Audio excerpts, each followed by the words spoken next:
은혜의 찬양 감사드립니다. 이제 성경 말씀을 봉독하겠습니다. 온라인으로 각 가정에서 예배하시는 성도님들께서도 함께 봉독해 주시기 바랍니다. 오늘 우리에게 주시는 하나님의 말씀은 요한복음 15장 4절 5절의 말씀입니다. 제가 가지고 있는 성경은 신약 성경 173페이지입니다. 요한복음 15장 4절 5절의 말씀을 함께 합독하시겠습니다. 읽겠습니다. 내 안에 거하라. 나도 너희 안에 거하리라. 가지가 포도나무에 붙어 있지 아니하면 스스로 열매를 맺을 수 없음같이 너희도 내 안에 있지 아니하면 그러하리라.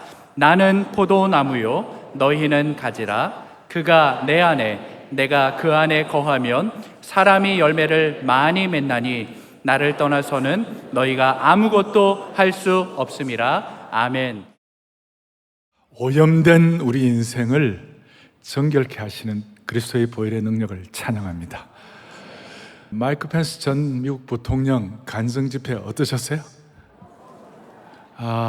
저는 참 감사한 게 어떤 사람이 드러나는 시간이 아니라 우리 하나님 드러나는 시간 된 거 너무 감사하고, 그 다음 하나님이 영광 받으신 줄로 믿습니다. 어제 특별한 것이 있었는데 뭐냐면요, 마치고 나가는데 어떤 스님 한 분이 와가지고 무릎을 꿇고 예수님을 믿겠습니다. 아이고, 그래서 내가 우리 깜짝 놀랐어요. 감사한 일이고, 금요일 날 극동 포럼이라고 이렇게 했는데 마지막 시간에 예수님을 믿기로 결심하는 사람들 나오라고 그렇게 돼갖고 한 40명이 넘는 청년들이 예수님 믿겠다고 결심하고 이렇게 나갔는데, 나중에 이 마이크 펜스 부통령이 가가지고 이제 예수 믿겠다고 하는 분들을 위하여 마지막 기도를 해줬어요. 뭐라고 기도를 해주느냐 하면, 오늘 새로운 생명을 주신 것을 감사합니다. 그러고 난 다음에 거듭난 감사합니다. 그러고 난 다음에 이분들에게 부활의 능력을 체험하게 하시고, 그 다음에 풍성한 생명의 역사가 무엇인지 경험하게 하여 주옵소서. 그리고 이분들 앞으로 예수님 잘 믿고 예수님의 제자가 되게 하여 주십시오. 그러더라고요. 그거 제가 헷갈렸어요. 정치인인지 목사인지 제가 오늘 우리가 많은 분들이 오늘 이 학습과 세례를 받는데, 또 오늘 예배에 참석하신 여러분들이 모두가 다 우리가 주님 안에서 새로운 생명뿐만 아니라 예수님의 온전한 제자가 되기를 바랍니다. 그 예수님의 온전한 제자가 될 수 있도록 오늘 말씀의 제목을 예수님을 떠나서는 나는 아무것도 아닙니다. 오늘 본문 말씀 가지고, 예수님을 떠나서는 우리가 아무것도 아니고 우리는 아무것도 할 수 없습니다. 그러니까 신앙의 본질이 뭐냐? 오늘 여러분들 모두에게 신앙의 본질이 뭐냐면, 신앙은 예수님 떠나서는 아무것도 아니라는 말은 나에게 초점 맞추는 것이 아니라 주님께로 초점 맞추는 것이에요. 우리가 살다 보면 우리의 어떤 삶의 어떤 고집, 라이프 스타일 이런 거 다 있는데 우리의 삶의 이 껍질을 깨고 주님께로 초점을 맞춰야 되는 것이에요. 이게 얼마나 참 이게 주권 이양을 하는 건데 이게 보통 일이 아니에요. 오늘 세례 받는 것은 주권 이양식 선포예요. 그래서 영어로 이런 말이죠. What about me? 이게 아니고 사실은 모든 사람들이 What about me죠. 내가 어떠냐 말이죠. 지금 모든 사람들이 자기 어떤 이익이나 자기 중심에 눈이 충혈되어 있어 갖고 모든 것이 자기에게 이렇게 현대인들은 다 초점이 맞춰져 있는 거예요. 그런데 나를 떠나서 너희가 아무것도 할 수 없다는 이 본문의 말씀 핵심은 주님께로 초점. 그래서 제가 한 번씩 말씀드리잖아요. 우리가 은혜를 받으려면 사건이나 환경이나 주위에 일어나는 일 거기에다가 초점을 맞추면 은혜를 못 받고 우리 살아계신 주님께 우리의 시선을 집중하면 은혜 받을 수가 있는 것입니다. 그러니까 초점이 누구에게 가 있느냐?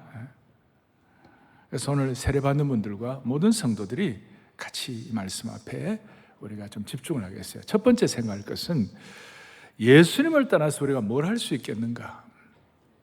오늘 본문 5절 뒤에 나를 떠나서는 아무것도 할 수 없다. 여기에 떠나서는이라는 저 떠나서는이라 나를 떠난다는 말의 헬라 원어의 뜻이 뭐냐면 하나로 연결되어 있었던 것이 아주 그냥 강하게 이렇게 연결되어 있던 것이 갑자기 툭 끊어지는 것이 갑자기 툭 끊어져.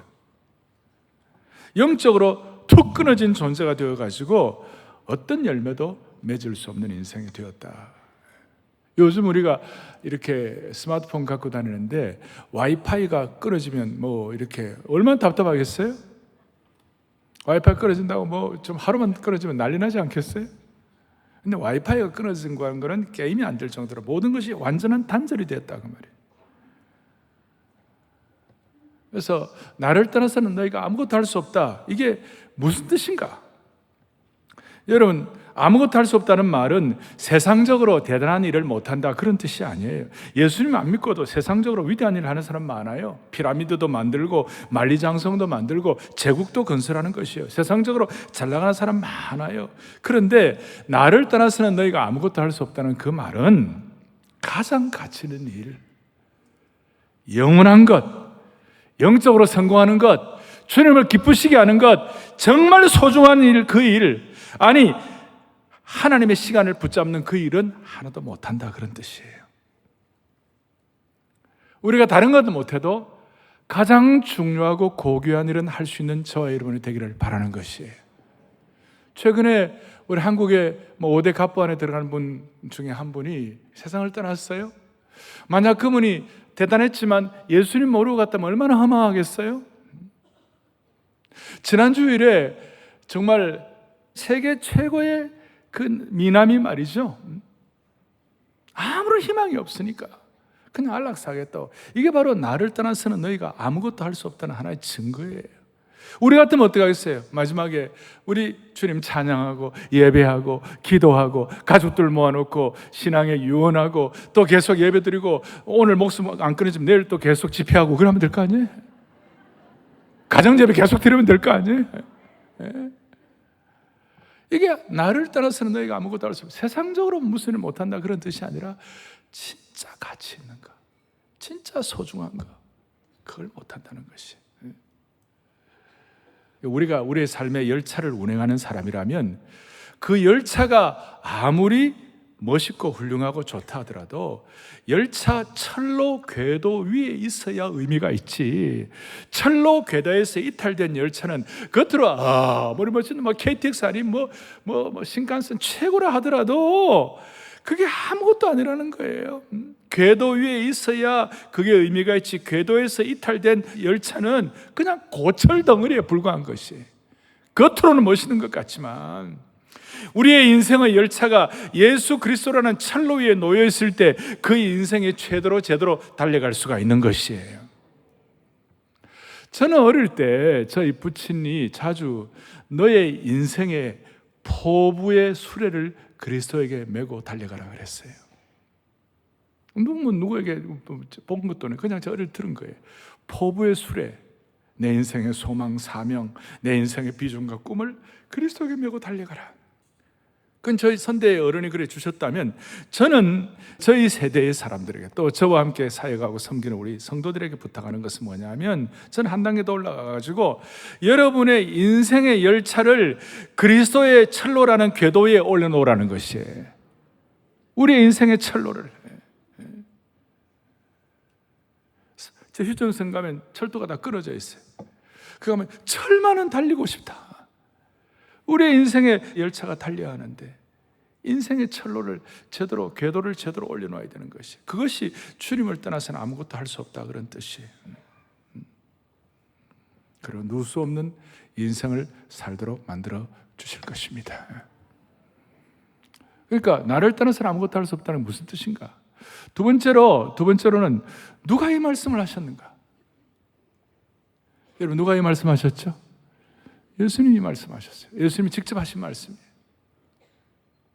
여러분, 우리 예수님은 겸손하시고 온유하시고 섬기시고 정말로 이렇게 참 겸하신 분 아닙니까?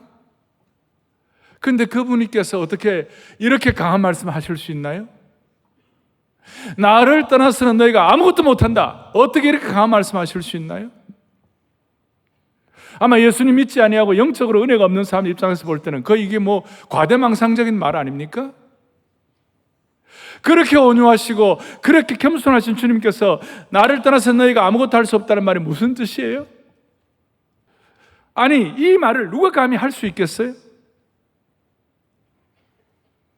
누가 이 말씀하셨는가? 주님이 말씀하셨다면 무슨 뜻인가 하면 주님께로 접붙여진 인생, 영이 통하는 인생, 주님이 주인이신 것을 고백하는 인생만이 깨달을 수 있는 거룩하고도 영광스러운 신령한 선포.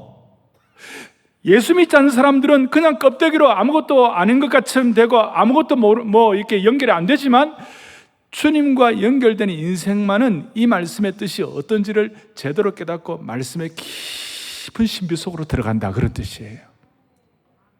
자, 오늘 이 말씀의 배경은 14장의 22절에 가룟인 아닌 유다가 이르되, 그냥 보면 유다가 말한 것 같아요. 여러분, 가룟인 아닌 유다가 누구냐면 예수님의 제자 가운데 다데오라는 제자가 있어요.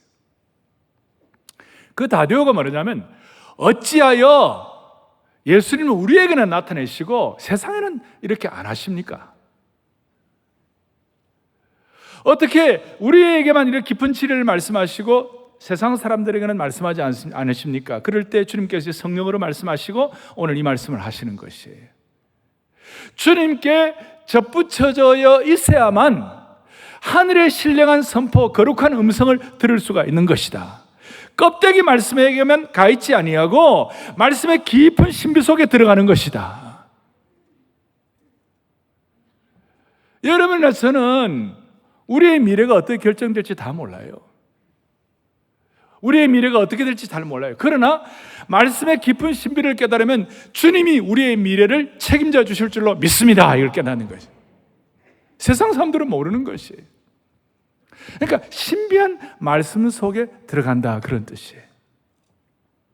오늘 세례받는 모든 분들 말씀의 껍데기가 아니라 말씀의 깊은 신비함 속에 그 닫힌 문을 열고 들어가는 축복을 받기를 바라는 것이에요. 그런 얘기 했잖아요. 본인은 펜스 부통령이 그런 얘기 했잖아요. 본인은 말씀을 통하여 지혜도 얻지만 더 중요한 것은 말씀을 순종하기 위하여 성경을 읽는다고. 그 말씀의 깊은 신비 속에 들어간 분이 할 수 있는 내용인 것이에요. 자, 누가 이 말씀을 하셨는가? 예수님이 말씀하셨어요. 그리고 이 말씀하신 이유는 주님을 제대로 구세주로 고백하고 세례받고 하나님과 영적으로 통해 있는 사람들은 껍데기가 아니라 말씀의 깊은 신비 속으로, 오늘 다데오가 말한 대로 세상 사람들에게는 말 안 하지만 주님의 제자에게는 깨닫게 하신 그 말씀 속으로 들어가는 것이다. 또 하나 이 말씀 가운데 어떤 뜻이 있는가? 우리의 삶의 에너지, 영적의 에너지, 삶의 기쁨, 삶의 능력, 삶의 모든 리소스를 주님께로부터 받는 것이다, 그런 뜻이에요. 그리고 오늘 15장 4절에 보니까 이렇게 나와 있죠. 포도나무에 붙어 있어야 열매를 맺을 수가 있다. 나를 떠나서는 아무것도 할 수 없다는 그 말은 다른 것이 아니라 여러분과 저의 삶의 가장 중요한 에너지와 원천이 뭐냐? 예수님께로부터 받는 것이다, 그 말이에요. 그래서 오늘 이렇게 예배를 드리는 것이에요. 그래서 우리가 이렇게 세례를 받는 것이에요. 세례는 예수님의 명령을 순종하는 것이거든요. 주 없이 살 수 없네. 세월이 흐르고 이 깊은 고독 속에 내 생명 끝나도 내 주는 나의 생명 또 나의 힘이라. 할렐루야. 나의 기쁨, 나의 소망 되시며 나의 생명이 되신 주, 밤낮 불러서 찬송을 드려도 늘 아쉽다고, 그거는 주님이 내 삶의 에너지의 원천이다라고 고백하는 분들이 할 수 있는 선포라는 것이에요. 여러분, 어디서 오늘 고린도 후서 5장 14절에 보니까 이런 말, 그리스도의 사랑이 우리를 강권하시는도다. 예수님 사랑하고 예수님 사랑받는 것이 내 인생의 최고의 영적 리소스다, 이 말이에요. 영적 최고의 원천이다, 자원이다, 이 말이에요. 오늘도 세례를 받지만 이 세례가 주님을 사랑하는 것이 동기가 되어서 세례 받는 것입니다. 여러분, 이 자리에 와서 예배드리는 것 우리 힘으로 온 것 같지만 주님이 우리를 사랑하셔서 이 자리에 우리를 부르신 것이에요. 그리고 부르셔서 예배드리는 동안에 주님을 향한 사랑이 다시 한번 새로워지는 것이에요. 주님을 향한 사랑이 리프레시 되는 것이에요. 이걸 누가 말씀하셨는가?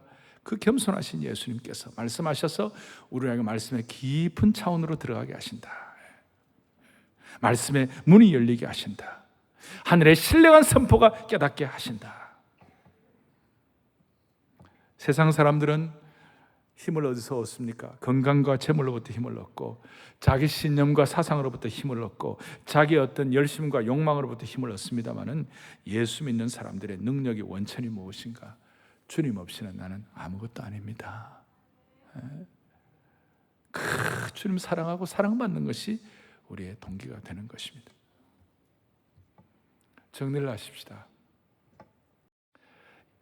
우리가 예수님이 없다면 우리가 어떻게 살겠어요? 저는 한번 생각해 보세요. 여러분, 예수님이 없는 장례식 한번 생각해 보세요. 예수님이 없는 장례식은 무슨 일이 되겠습니까? 어떤 일이? 예수님 없는 장례식은 죽음 그 자체이고 희망도 약속도 미래가 없어요. 그 장례식은 슬픔과 눈물과 어둠과 무덤과 절망만 존재할 것입니다. 그러나 예수님이 있는 장례식은 벽이 아니라 문이 되게 하시고 영광의 궁전에 입성하는 시간이 되는 것입니다. 지난 주간 제가 이혜령 박사님 그 가족들과 식사를 좀 했는데요, 이런저런 얘기하면서 이 박사님이 만약에 그분이 대한민국의 지성의 대통령 아니었습니까? 그분이 대단한 분이었지만 만약에 나는 천국의 실존을 믿는다, 그리고 죽음 이후의 세계를 믿는다, 그거 없었더라면 그의 지성은 그냥 그걸로 끝났을 것이에요. 어떻습니까? 그러니까 예수님이 없는 결혼식 한번 생각해 보자고요. 예수님이 토대가 안 되는 결혼식은요, 제가 뭐 잘은 모르지만 어느 정도 짐작할 수 있는데요, 매달마다 사고 날 거예요. 결혼하고 난 다음에 매년마다 지진이 일어날 거예요.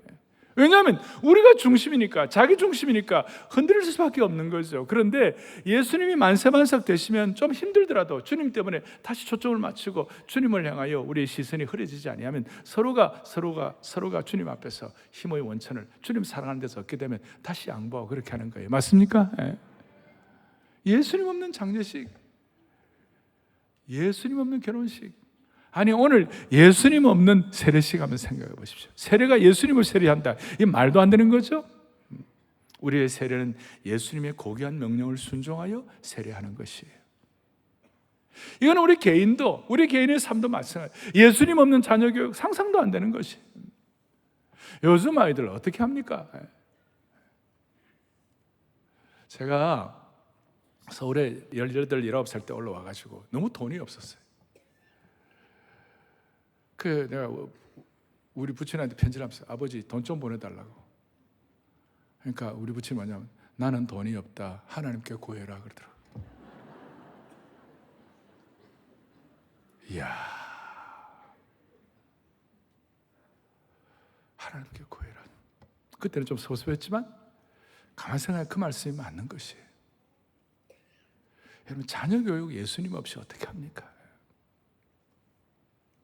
이거는 우리 민족도 마찬가지. 민족의 흥망성쇠도 세계 각국의 이 세계 역사를 봐도 세계 역사의 흥망성쇠도 예수님 없으면 아무것도 아닌 거예요. 그 2차 세계대전 말기에 독일이 막 힘을 쓰고 이럴 때 덩케르크 전쟁이라고 있어요. 덩케르크 그 전투가 있었어요. 그때는 히틀러의 부대가 공중에 이 그 폭격이 그 독일이 압도를 했어요. 영국이 다 망하게 됐는데 갑자기 그 독일이 폭격하는데 안개가 그냥 확 짙어져 가지고 영국 군들이 기도를 많이 했겠죠. 안개가 확 짙어져 가지고 무사히 어떻게 영국 군인들이 이렇게 나올 수가 있었어요.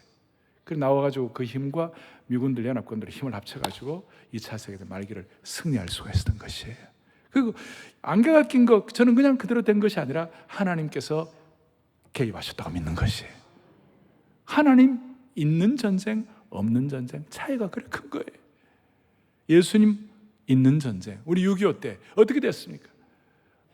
러시아가 상임이사국 소련이 참전 안 한 그것도 하나님 역사하신 것이고, 우리가 다 이렇게 북한에 저기 밀려가지고 저쪽 부산 쪽 남았을 때 거기 초량교회 모여가지고 눈물로 기도할 때에 하나님이 역사하셔서 인천 상륙 작전 하게 하신 줄로 믿습니다.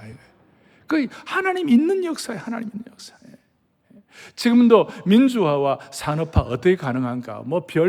별 논문이 나오고 많은 평가를 하지만 결국은 하나님이 개입하셔서 그렇게 하신 것이에요.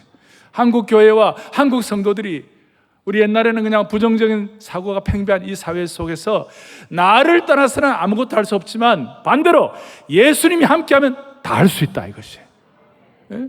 내게 능력 주시는 주님 안에서는 모든 것이 가능하다 이 말이에요. 이것이 신앙적으로 한국 교회가 교육하고 이렇게 하게 되니까 그 은혜를 받아가지고 산업화와 민주화가 한국 교회를 통하여 가능하게 된 줄로 확신하는 것이에요. 여기에 대해서 여러분 철저하게 거룩한 역사의식으로 무장이 되어야 되는 겁니다. 주님을 떠나서는 민족도 아무것도 아닌 거예요. 여러분 여리고성이 어떻게 무너졌습니까? 백성들은 하늘이 아무것도 없어요. 홍해가 어떻게 갈라졌습니까? 백성들은 하나님께 하나도 없었어요. 주님께서 하게 하신 것이에요. 그러니까 무슨 말입니까? 주님 없으면 아무것도 못한다는 말은 주님 안에서는 가능하다 그 말이에요. 그러니까 욥기 12장 23절에 보면 다 같이 우리 읽겠습니다. 민족들을 커지게도 하시고 다시 멸하기도 하시며 민족들을 널리 퍼지게도 하시고 다시 끌려가기도 하시고 그 민족의 제국의 흥망성쇠가 주님께 달려있다.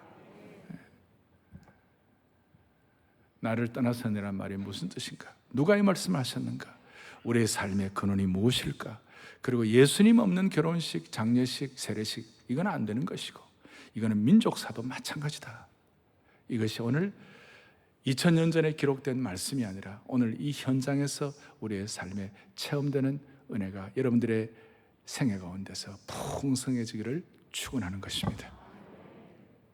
사랑의 교회는 세례식을 할 때마다 간증을 합니다. 간증을 하는데 오늘 이 예배에 우리 두 분이 간증을 하겠습니다. 한 분은 우리 임재홍 성도님, 은퇴 외교관이시고 70세이신데 오늘 이렇게 간증을 하실 거고, 또 한 분은 우리 김순희 성도님 61세이신데 우리 여성도님 두 분이 나오셔가지고 오늘 우리 간증을 하도록 하겠습니다. 먼저 우리 임재홍 성도님 올라오십시오. 예. 감사합니다. 박수로 환영하겠습니다. 감사합니다.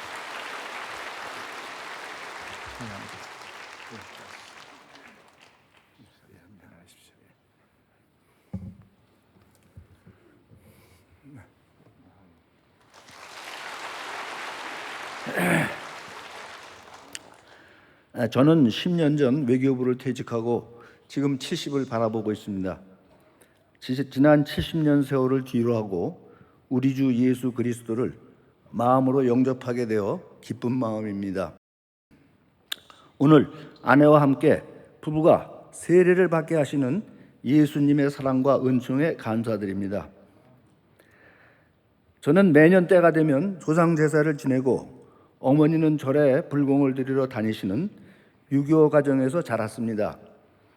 어린 시절 크리스마스 때 호기심에 교회에 간 적은 있고, 고교 시절 목회자 아들인 친구가 교회로 이끌려고 애를 쓰기도 했지만, 성장 과정에서 교회나 예수님은 늘 멀리 떨어져 있었습니다.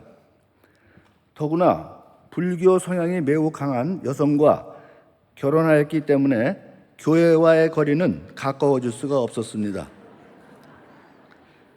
아내는 선진 때부터 대를 이어 평생 불교에 심취한 사람입니다.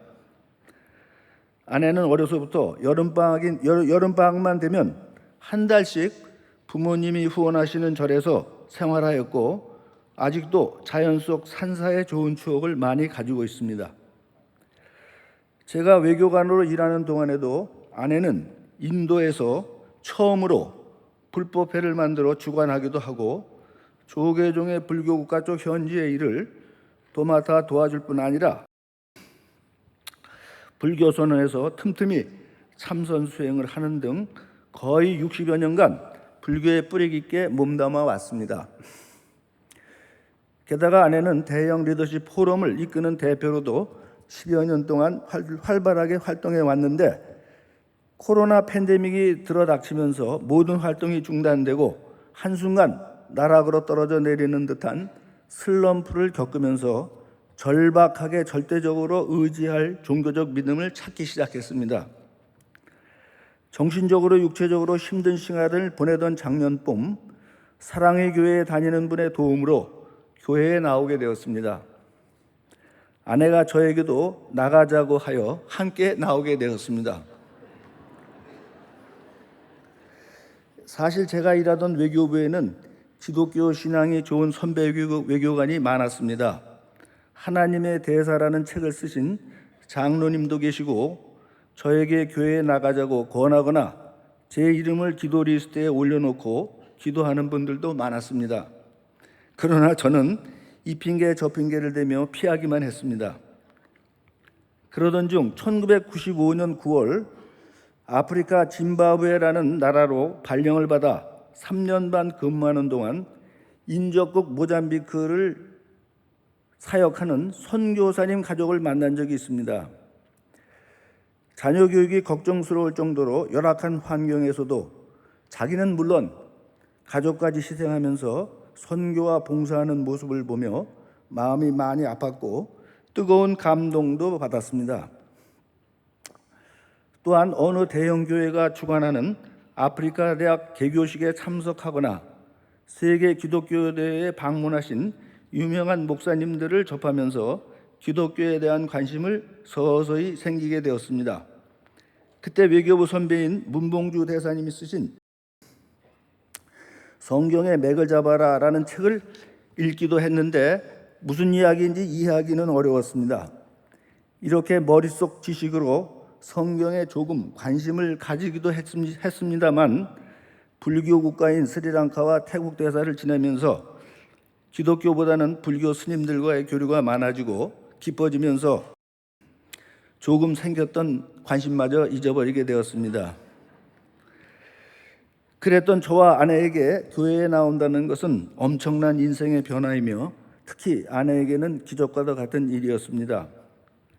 저는 사실 수년 전부터 서초역을 지날 때마다 사랑의 교회의 웅장하고 아름다운 건축미를 보며 감탄하고 있었고, 하나님의 본질은 사랑인데 이름 참 잘 지었네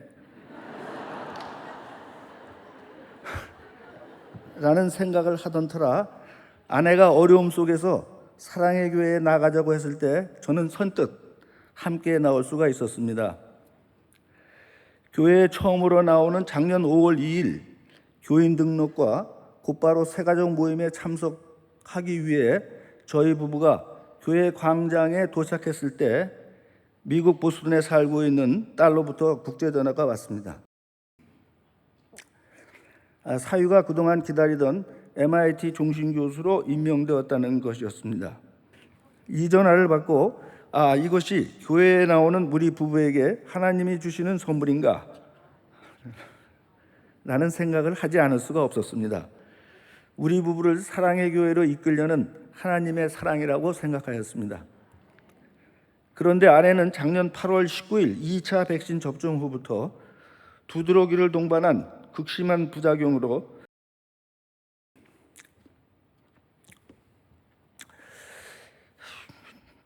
죽음의 문턱을 몇 번이나 오가는 엄청난 연단을 받고 있습니다.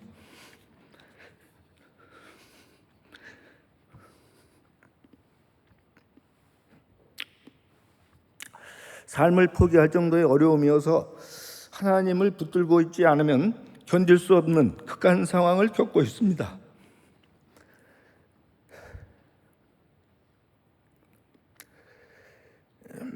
아내는 저절로 성경을 듣기 시작하였으며 아침부터 잠자리에 들 때까지 하나님과 밀착된 시간을 가질 수밖에 없는 깊은 순종의 경험을 하고 있습니다. 저는 허투루 읽었던 문봉주 대사님의 성경의 맥을 잡아라 책을 다시 꺼내 찬찬히 읽으며 은혜를 받고 있고, 부부간에 서로 좋은 말씀이나 찬양을 발견하면 서로 권하며 은혜를 받고 있습니다. 제가 오후 5시에 부름받은 품꾼처럼 뒤늦게 주님께 들어왔다는 소식이 외교부 지인들에게 조금씩 알려지면서 저를 위해 기도했는데 기쁘다는 소식이 여기저기서 들려오고 있습니다. 이제 세례를 받으면서 해외에 살고 있는 아들, 딸 가정이 예수님을 믿고 참 행복과 참 평안을 누리기를 기도합니다.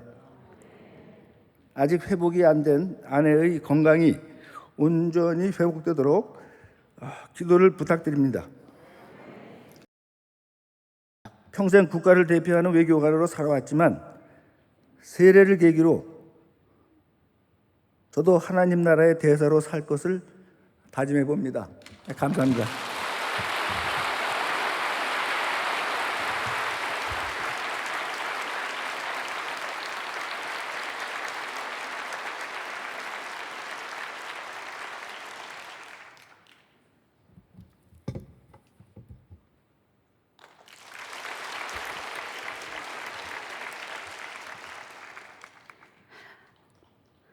마음속 미치광이를 잠잠하게 하신 하나님, 모든 인간의 마음속에는 선과 악이 존재합니다.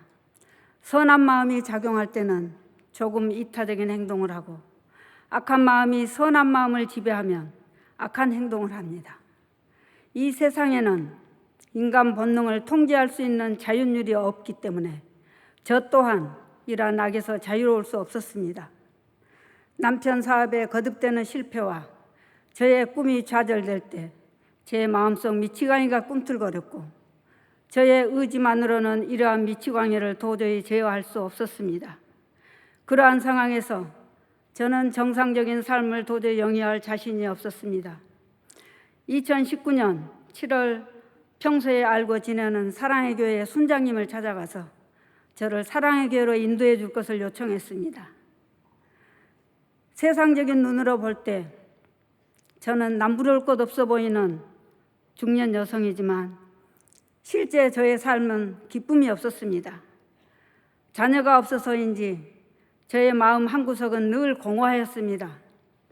그 공허함을 채우기 위해 대학원에 입학하여서 행정학 석사를 취득하였고, 정치학 박사 학위를 취득하고 대학에서 정치학 시간 강사로 강의를 하기도 했습니다. 저는 어느새 지금 환갑에 이르렀고, 제가 알고 있는 지식을 사용하여 명예를 누리고 싶었으나 현실의 벽은 매우 높았습니다. 제가 박사 학위를 취득하여 대학 강단에 서고 정치 활동을 시작하려고 하자 저의 남편은 불안해하기 시작하였습니다. 험난한 정치판에 발들이지 말고 남편의 사업에 조력해 줄 것을 원하였습니다.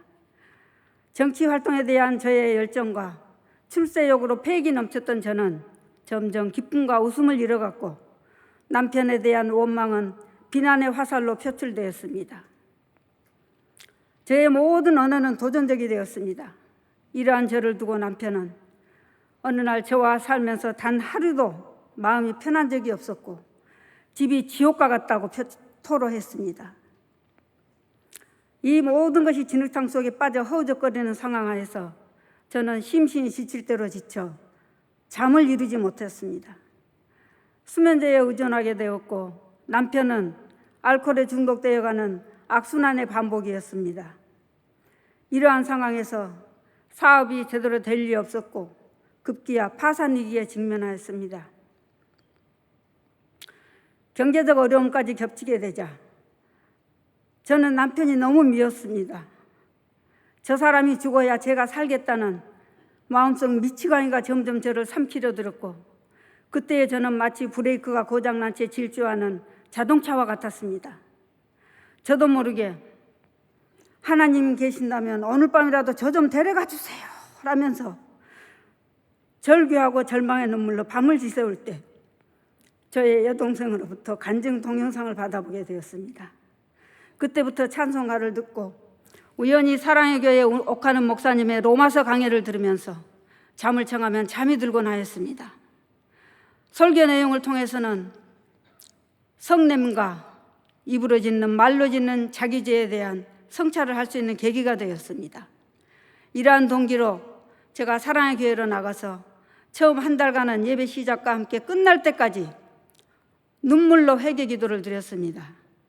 제 인생의 걸림돌로만 여기며 미워했던 남편의 선한 눈망울이 떠올려졌고 저의 기도는 주님, 저의 남편의 아픈 영혼을 치유해 주소서라는 기도밖에 안 나왔습니다. 이러한 기도의 눈물로 회개하고 예배를 드렸지만 집에 와서 남편의 얼굴만 보면 또다시 화가 치밀어 오르면서 암담한 현실에 신앙은 흔들렸습니다. 코로나로 인하여 교회에 나가지 못할 때는 집에서 온라인 예배와 신앙 서적을 읽으면서 제가 왜 예수님을 믿어야 하는가 하는 당위성을 찾았습니다. 오정현 목사님의 설교를 통해서는 예수님을 믿는 사람의 삶은 기쁨과 감사로 채워나가야 함을 깨닫게 되었습니다. 우리가 기억해야 할 것은 이 세상에는 완전한 의인은 한 사람도 없고 오직 죄 지은 인간만 있다라는 전도서 7장 20절을 통해서 제 자신이 너무도 큰 죄인이라는 사실을 깨닫게 되면서 제가 어떤 사람인지 객관적으로 성찰할 수 있는 계기가 되었습니다. 그동안 제가 영광이라 여기고 쫓았던 부와 명예는 주님의 눈에 먼지보다 못한 미미한 것이었음을 깨달았습니다. 남편에 대한 원망으로 가득했던 남편의 존재가 이제는 너무나 소중하고 감사한 존재가 되었습니다. 특히 지난해 코로나로 어려울 때 저는 하나님께 밤낮으로 눈물로 기도하며 간구하였고 눈으로 보이지 않고 만질 수 없는 하나님이지만 늘 저와 함께 계신다는 믿음으로 제 마음속에 미치광이를 잠재울 수 있었습니다. 오늘 제가 온전한 사람으로 이 자리에 서서 이 영광스러운 간증을 드릴 수 있게 하나님께서 저를 사랑해 주심에 감사드립니다. 감사합니다.